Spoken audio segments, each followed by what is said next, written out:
Hello. Welcome. My name is Kevin Owasu Itoe, and welcome to Teach Yourself Test Automation. In this channel, you know what we're doing. We are encouraging each other to learn new skills, right? In learning new skills, you increase your value, right? You increase your value that you bring to your a 9 to 5, to your business, to whatever, right? And once you increase your value, then yeah.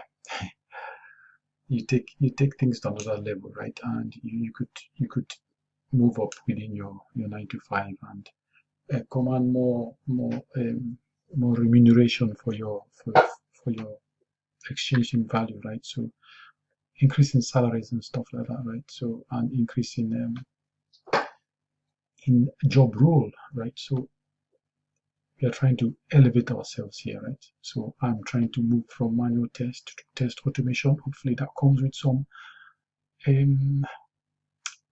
perks, right? Perks. And you know what the line is, learning a skill is skills, right? Learning skills, as we've said, you just add value to bring added value to whatever you're undertaking, right? And that added value has some returns, right? You like to see some returns in that. Anyway, back to Cypress. We are learning Cypress. We did our first test case, which if you look on my Visual Studio Code, this was our first test case. By now, you should be familiar with the structure of how Cypress framework works. So the framework is Mocha, and you describe a function here wraps your test suite, and a it function here as individual test cases within your describe, which is your test suite, right? And so our first test case here was we visited my website, which is teachyourselftestautomation.com, and then we carried out a couple of assertions, right?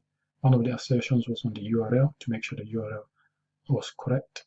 We landed on correct URL, and then the second was on the title, just to make sure that the title matches what my website title is, right? So that was our first ever test case in Cypress. And it went okay. And our second test case, we actually did some more Cypress commands, right? So we did the get command, we did type, and we did click, right? So those are the few commands that we went through on the second test case, right? So this was just filling in a form, right? So most of this was filling in a form where we located an element on the demo QA website. So we located the element, and that element was a text box, and we had to pass in information in that text box, right? So I'll run this now, and then we see the test case, and we talk through the Cypress Command Logs, okay? Because that's what this video is all about, the command logs, okay? So if you save here and your Cypress is up and running, it should, well, it's not up and running. So let's just run the test case. So our test case is called my first test case. That's the title of the test case, right? So let's just click on that.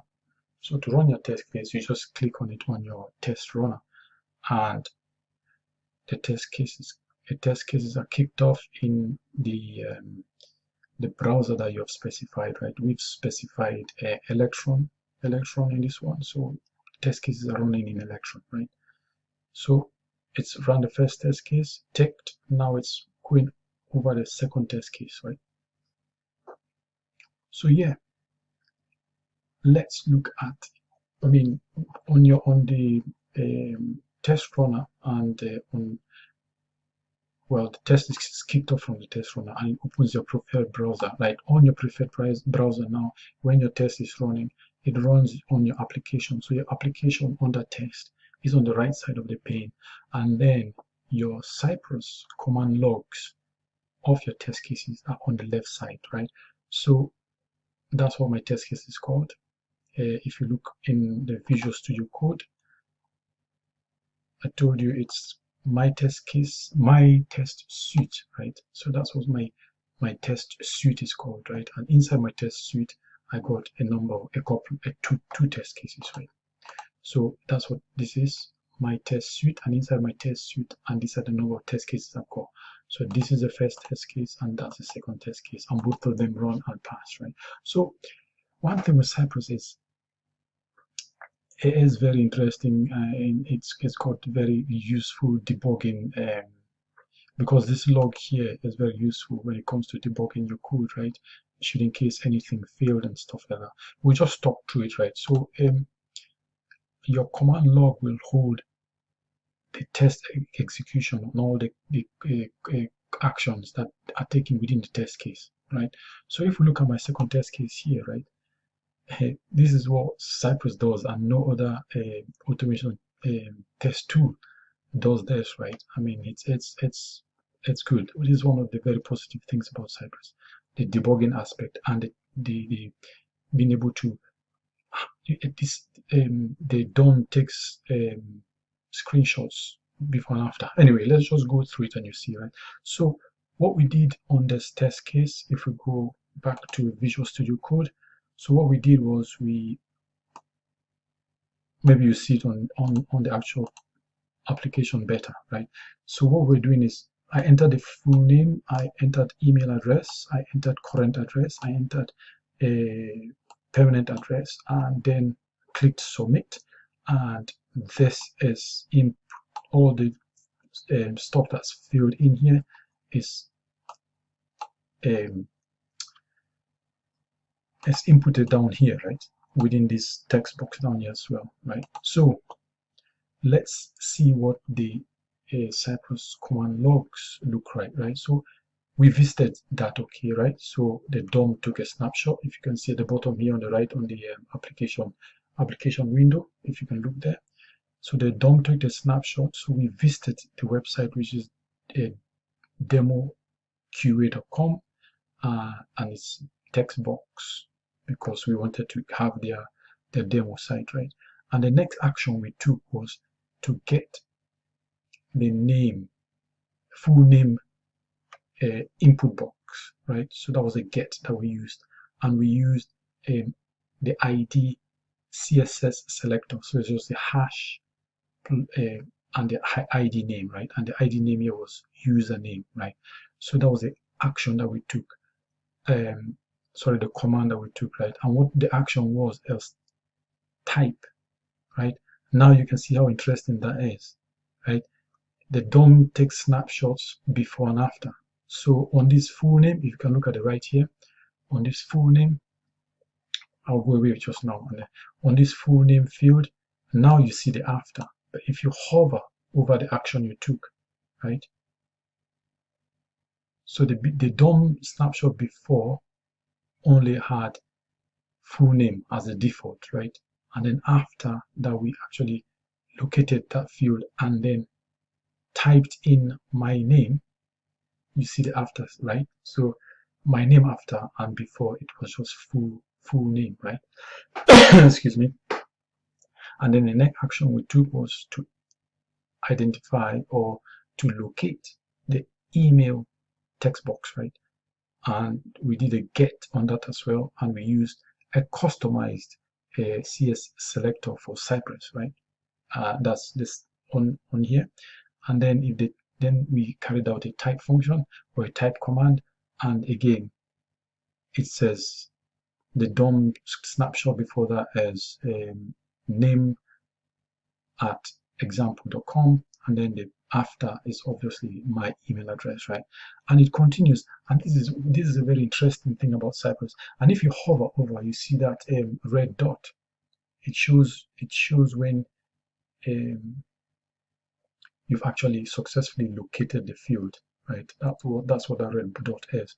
You successfully located the field, and now you've carried the action of typing into that field, right? So it is really interesting, right? Let's see if we fail this test, right? Let's fail this test and see what actions, how it's captured in the command log, right? In the Cypress command log. So if we go to our Visual Studio Code, and in here maybe we'll just enter enter a 1 somewhere, right? Just enter a 1 somewhere, right? So submit button, right? We've changed our ID CSS selector, and then we've added a 1 so that our test case fails, right? So if we just save that, one thing as well is once you save in Cypress, if your application is still open, it will run, it will kick off automatically, right? So we are expecting to see a fail here, but let's see how it's captured within the command logs, right?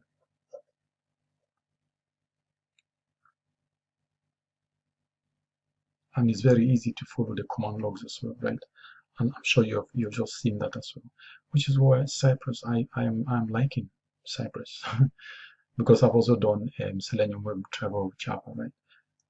Debugging in Selenium is very, you have to really know what you're doing, but with Cypress it's easy and straightforward, right? So again, you see all the other test steps have passed. Here it's telling you that it failed at get, right? The get action, which is the get action on and we try to locate with the ID, the ID CSS selector in Cypress, right? And we put a 1 there just so that it failed, right? Because this is supposed to be hashtag submit, but we said hashtag submit 1, right? So it says it failed due to timeout, right? It tried to wait for 4 seconds, and then it's expected to find the element using the hashtag submit 1, but never found it, right? See, it's very straightforward and intuitive, right? And then it also goes down here to give you the code that you used, right? And it tells you the line. It tells you the line that the error field that this error is referring to, right? Now, if you're like, oh, right, it's this line. So it's the API ci.get. Then you now look at this line and think, okay, maybe my locator, the locator I'm trying to use here, maybe it's not locator details or the ID CSS selector details I'm trying to use in here, maybe it's not correct, like, so you double check that, right?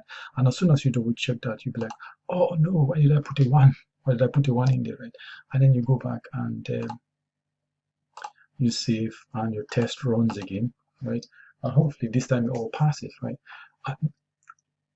We are just learning, right? I'm just learning, I'm teaching myself, right? Now I'm just coming across these things, right? This is one thing I really like about Cypress, the debugging aspect of things and seeing the actions that you take on your application, the snapshots before and after, right? It's all live, right?